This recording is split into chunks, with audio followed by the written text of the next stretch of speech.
Well, welcome back. Continuing in Romans. Really great book. Glad you're still with me. Glad you're going through this so slowly. I really find personally, I've read through the book of Romans dozens and dozens and times.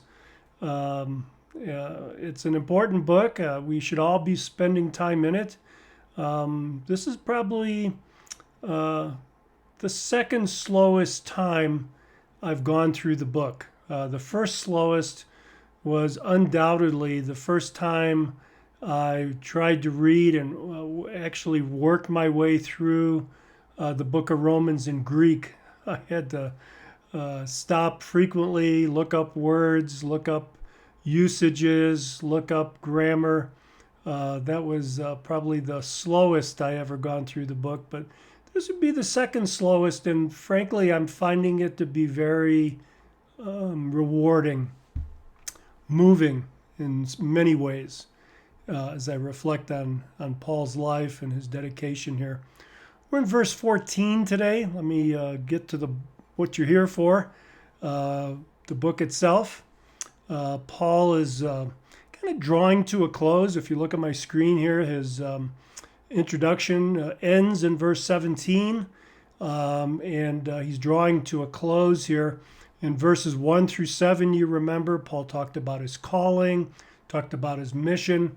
Here in 8 to 17, he's talking about his care for the people of Rome and what he wants to do. He wants to be with them, and he wants to use his gifts among them. He wants them to use his gifts, their gifts for him and for his mission. And so he's drawing to a close here. And I love what he says here. He says, I am under obligation. So we see, again, I think some important insight here.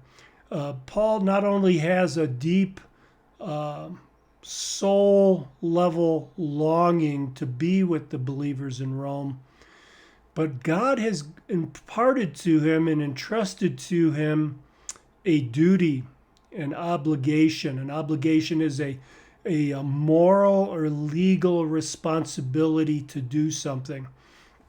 Let me stop here for a moment and just talk about a little bit of application. Each of us has been gifted in some way by the Lord to serve the church. Paul is going to be very clear about this when we get to chapter 12. He talks about it a lot in 1 Corinthians 12. He talks about it again in Ephesians 4. Very important books about church life. And it's important to recognize and understand that God has gifted not only me as a teacher, but you as well to minister to the body.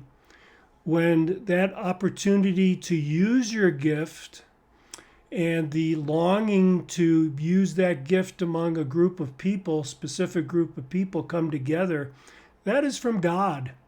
God gives you that desire to use the gift that he's given you. He doesn't give you gifts so that you can hoard that to yourself. He doesn't give you the gift of a teacher, for example, to sit alone in your study and read and meditate without also serving the body. He doesn't give you wealth unless he's going and without also giving you a responsibility, or as Paul says here, an obligation to use that to serve the body. Does he give you empathy? Does he give you love? From Paul's perspective, if you have that gift, you have an obligation to use it for the body. And that's what Paul's talking about here. He has a moral or legal responsibility to do something. And that something is to preach the gospel, he's going to say in verse 15.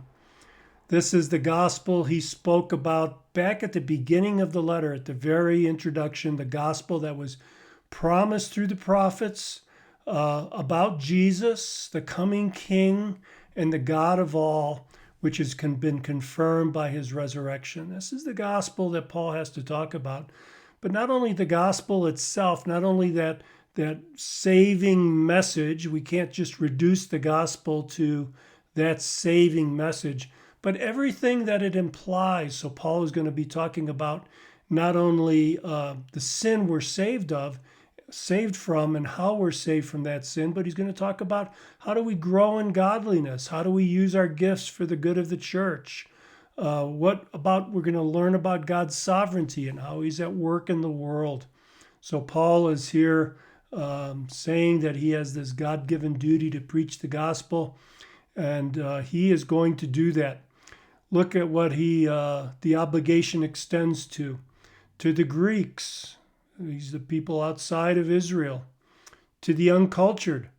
These are the people outside of Rome, the people on the frontiers of Rome, what they're called the barbaros, the barbarians. To the wise and to the foolish. So Paul is using these contrasting statements, Greeks and uncultured, wise and foolish. He is covering the whole waterfront here.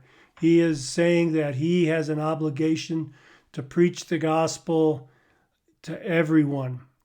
To everyone. Now, that doesn't mean that Paul has to preach the gospel to each person individually, each Greek, each barbarian, each wise person, each foolish. But these are the types of people that Paul is being sent to. And these are the types of people he is preaching to wherever he goes. And if you look down in verse, let's see where we're at. I got lost here. Verse 15, it includes the people who are in Rome. We'll talk about this a little bit more next time. But Paul has this need, desire, this hunger to be with them. And his desire is to use his gift among them. That's what Paul is going to do. He's going to establish them by using his gift. And he wants them to help him using their gifts as well. So let's be careful. Let's be careful to remember that just like the Romans, who are apparently a good church, not a church without issues. Every church has issues. We're all not cooked on both sides yet, but they're growing. And Paul has going to remind them of the gospel, even a good church. And we also need a gospel reminder every day. As I had a seminary professor, Dr. Roy Zuck, really stuck with me. He said a man should look into his grave every day. It's a good reminder of what our future is, and which includes our resurrection.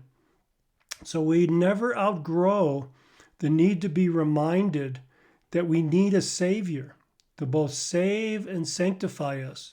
So let's not forget that. Paul's going to remind the Romans here that they are sinners. That's the next section. That they are saved by grace alone, through faith alone. It's a section after that.